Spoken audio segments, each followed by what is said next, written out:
Let's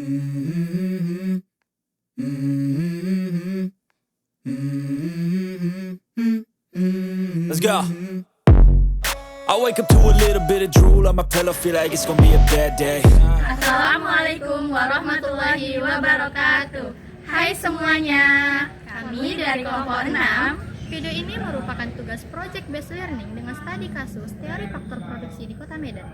Tugas ini kami penuhi untuk mata kuliah pengantar ekonomi mikro dengan dosen pengampu Bapak Profesor Dr. Dede Ruslan, MSI, dan juga Bapak Muhammad Ainul Yakin, SAK, MAK.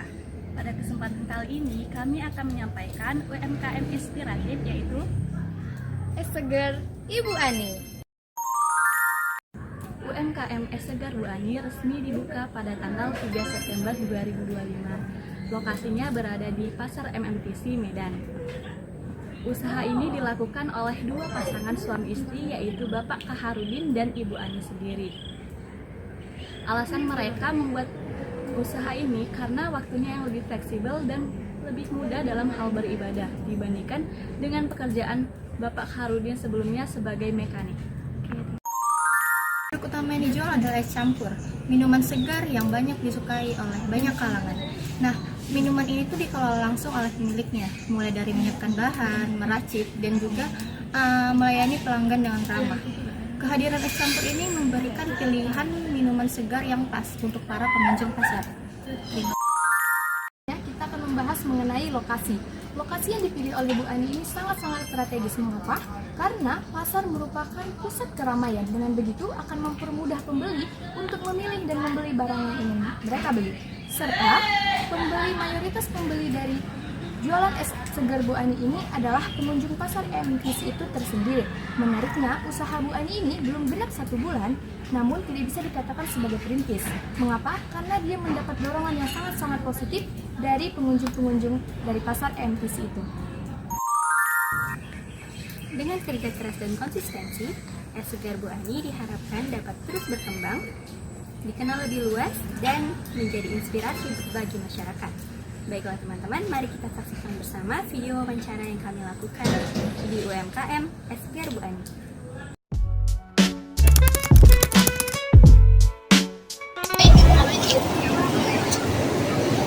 Kalau di TV ini kan yang mau diwawancarai lari. Assalamualaikum Bapak. Waalaikumsalam. Izin Bapak namanya siapa? Harudin. Bapak Harudin, oke. Bapak sebagai pemilik usaha es campur ini ya Pak ya? Ya. Izin kami bertanya tentang usaha Bapak ya Bapak ya. Nah, Bapak memproduksi es campur. Kapan sih Bapak mulai es campur ini berdiri? Ini baru buka Bu. Oh, baru buka ya? Baru buka 3 September semalam. Oh, baru aja Baru ya buka. Pak? 3 September. Oh, berarti masih terhitung 1 bulan ya Pak ya? Ya, sebulan lah. Ya. Biasanya siapa aja sih Pak yang beli es campur ini? Kebanyakan yang beli adalah pembeli juga yang belanja ke pajak. Oh iya, berarti Dan orang-orang yang berjualan juga yang belanja juga ke es campur ini. oh berarti mayoritas yang mengunjungi Mayoritas pasar itu ini lah ya Pak? pengunjung. Oh, oke. Pasar. Oke, baik Pak. Selanjutnya kenapa sih Bapak milih berjualannya di sini gitu kan? Ini baru buka juga. Kenapa memilih tempat ini adalah ini tempat berkumpulnya orang. Yang orang berbelanja, orang yang jualan, ya kan? Berkumpullah orang di sini. Lain halnya kita jualan di pinggir jalan, itu kan hanya untuk lintasan. Iya ya. Ya kan? Kalau di sini memang untuk orang belanja, jadi kelihatan ini jualan, dia beli. Iya benar.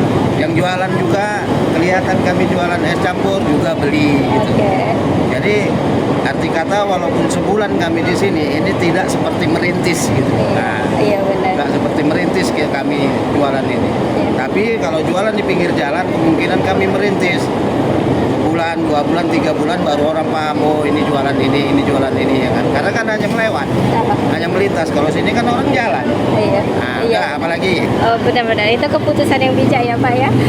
Selanjutnya, kenapa sih Bapak milih jual es campur bukan es yang lainnya gitu? Begini, saya aslinya sebenarnya mekanik sepeda motor. Aha.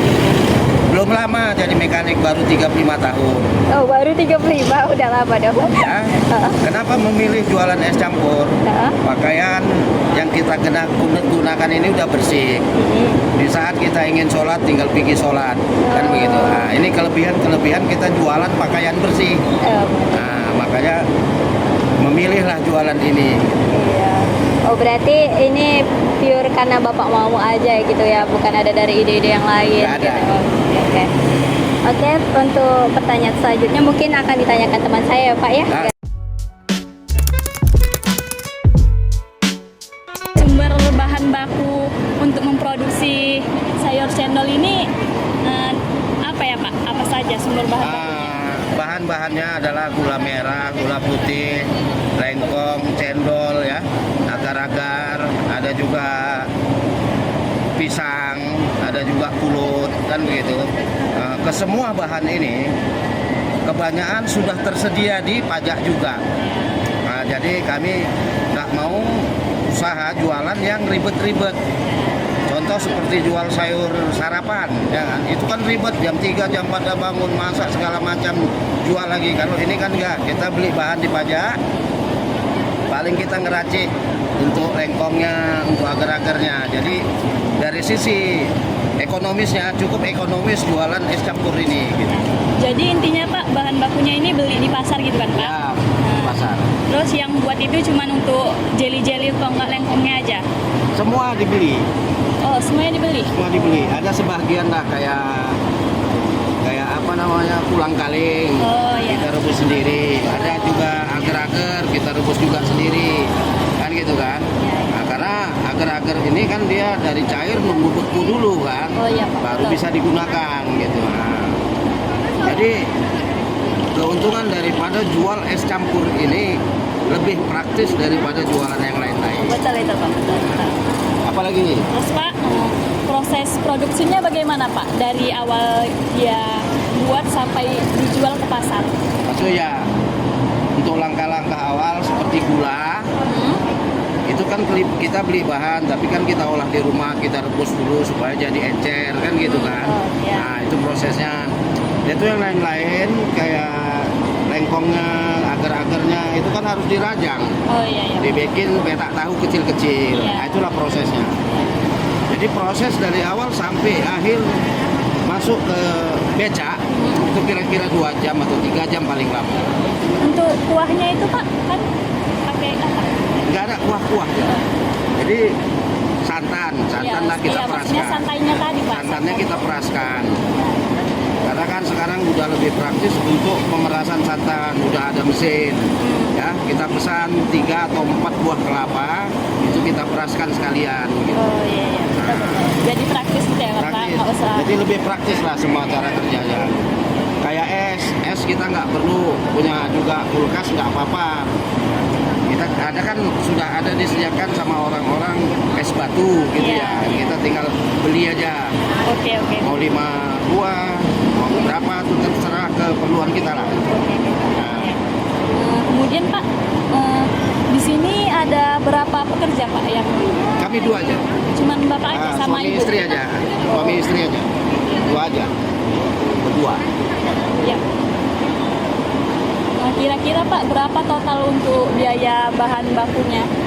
Sama. Untuk bahan baku, karena sifat daripada es campur ini ada keuntungan. Keuntungannya itu kalau nggak habis kita bisa simpan. Ya. Kenapa? Dia bukan barang yang santan. Jadi nggak habis pun kita bisa simpan di kulkas, bisa untuk besok. Kalau untuk perkiraannya aja Pak, total bahan baku. Perkiraannya belanjaannya berapa mak? Kita coba limpulannya mak. Belanja bahan lah. 2,5. Pak, udah Pak dilanjutkan Habis. sama teman saya. Nah, ya. ini Udah lanjut. Dalam sehari kira-kira pendapatan Bapak itu berapa? ini omset ya. Iya, omset. Omset karena modal dia 250 itu rata-rata ya kalau memang habis dia antara 400 ke 500 Bang, Itu dalam sehari Bapak? dalam sehari. Kalau dia habis, Kalau dia habis, kalau tiduran enggak biasa. kalau nggak pun dia ya 4,5 setengah paling gitu dapat. Menutupi modal lah Ya, yang penting modal yang kita keluarkan harus ada lebihnya ya kan, untuk uang capek kita kan itu. Kalau jumlah produksi yang Bapak keluarkan ini maksudnya kayak per harinya tuh sama nggak jumlah yang porsinya habisnya gitu Pak? Enggak, ya kadang kan namanya jualan ini kan nggak sepenuhnya habis terus kan gitu. Kalaupun nggak habis, dia nggak terbuang. Oh iya tuh sisa besoknya. Jadi besoknya yang harusnya 2,5 lagi kita keluarkan, ini nggak sampai 2,5. Oh iya. Nah, ya, karena apa? Dia kan ada yang nggak habis, jadi tinggal nyisip, tinggal sisip lah berapa yang kurang. Ibarat kalau dia full semua, per jenisnya itu harus 2 bungkus. Kalau kita sisip, kita cukup beli 1 bungkus saja lagi. Jadi dia nggak seperti modal awal lagi. Gitu. Penjualan yang menyebabkan penjualan itu Yang paling besar kali yang menghambat penjualan adalah cuaca. Oh iya. Cuaca ini dia yang menentukan. Jadi kalau cuacanya mendung ataupun nggak keluar matahari atau hujan, nah itu udah otomatis. Karena memang ini bersahabat dengan cuaca, harus panas kalau jualannya sini kan itu. Saya akan menjawab pertanyakan hal-hal yang belum ditanyakan teman-teman saya nih Pak. Nah, pertanyaannya penghasilan Bapak Ibu itu dia termasuk cenderung yang relatif stabil atau sering berubah-ubah? Nah, karena ini berhubungan dengan cuaca, tentu omset yang kami dapatkan itu naik turun. Jadi istilahnya berubah-ubah. Yang penting jangan sampai kita jualan per harinya itu makan modal. Tapi namanya jualan nggak bisa juga kita hindarkan, karena kan tergantung minat daripada pembeli kan begitu. Naik turun nggak stabil ya. Terus menurut Bapak ada nggak momen yang mengingatkan Bapak kayak misalnya kayak ada suatu waktu terjadi apa gitu, ini jadi laku keras gitu, jualannya jadi laris gitu? Nah, yang kita rasakan selama kami ini kan mangkal di pajak. Yang kita rasakan penghasilannya itu lebih dari lain-lainnya di hari Minggu. Nah, di hari Minggu itu kayaknya kalau bisa jangan banyak alasan perih lah. Karena weekend kali ya Pak? Ya, weekend orang kuliahan pada datang, orang keluar gereja juga ke pajak, orang yang dari rumahan hari biasa nggak sempat dia ke pajak, hari Minggu dia ke pajak kan itu. Nah, peningkatan penghasilan itu di hari Minggu. Kalau dibandingkan sama awal Bapak usaha nih, sama yang sekarang, itu berkembang jauh nggak Pak? Karena memang sifatnya ini tempat mengumpulnya manusia. Walaupun kami baru buka, tapi tidak ada merasakan merintis. Enggak kita rasakan merintis itu. Stabil terus ya. Alhamdulillah. Itu dia. Terus apa nih Pak harapan dari Bapak untuk pemerintah tentang UMKM seperti Bapak nih? Gimana? Harapan Bapak nih kepada pemerintah tentang UMKM seperti orang Bapak ini? Ya harapan saya itu kalau bisa dikasih jalan yang terbaik gitu ya. Karena kami juga kan nggak mengandalkan pemerintah sebenarnya, tapi kalau ada dikasih jalan lebih baik lagi kan gitu, ya kan? Gitu. Baik, sebelumnya terima kasih ya Pak.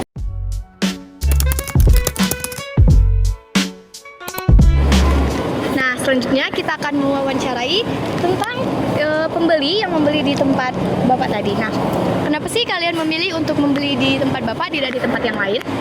Kalau saya sendiri sih karena lokasinya strategis ya. Kebetulan lagi pulang kuliah jadi bisa sambil belanja, terus singgah sini gitu. Nah, kalau pribadi saya sendiri, saya pernah beli di sini sebelumnya. Jadi saya sekalian menemani teman saya tadi, merekomendasi dia untuk beli di sini karena rasanya yang enak, mantap dan maknyus. Kamu baru pertama kali beli sini ya? Iya, saya baru pertama kali karena dia ada. Tadi kamu beli ini dengan harga berapa? 8.000-nya per porsi. Dengan harga 8.000 worth it nggak dengan rasanya? Worth it sih ya kan? Ya menurut saya karena juga porsinya banyak, gitu lah. Jadi Worth it bisa banget ya? Betul. Apalagi sekarang di Medan itu kan harganya tuh kadang di luar Berprediksi Oh, ya. Di luar dari jangkauan anak kos lah gitu kan. Ini worth it sih, enak lagi. Menurut kalian nih, pelayanan Bapak dalam menjual ini gimana ya? Sumpah, ramah banget. Ya kan? Bagus banget guys. Soalnya Kayak keren lah. Nah, menurut kalian nih, dari kalian yang udah makan nih, ratingnya tuh berapa untuk ini? 1000. Oh, 1000. 1000 per Kayak 10. Terus Nah. juga apa ya? Dia tuh kayak manisnya tuh bukan yang manis-manis buatan gitu. Dia memang gula asli. Jadi kayak worth it kali sih kalau lapar nih. kalau di siang-siang bolong kayak gini kan saya yang makan Cocok ya buat anak-anak kos ini minum di sini ya. Oh, baik. budgetnya juga nggak mahal-mahal amat. Ya, terima kasih ya teman-teman. Oke. Days rushing by you and me makes it harder to see underneath. Did we ever know? Did we ever know? Did we ever?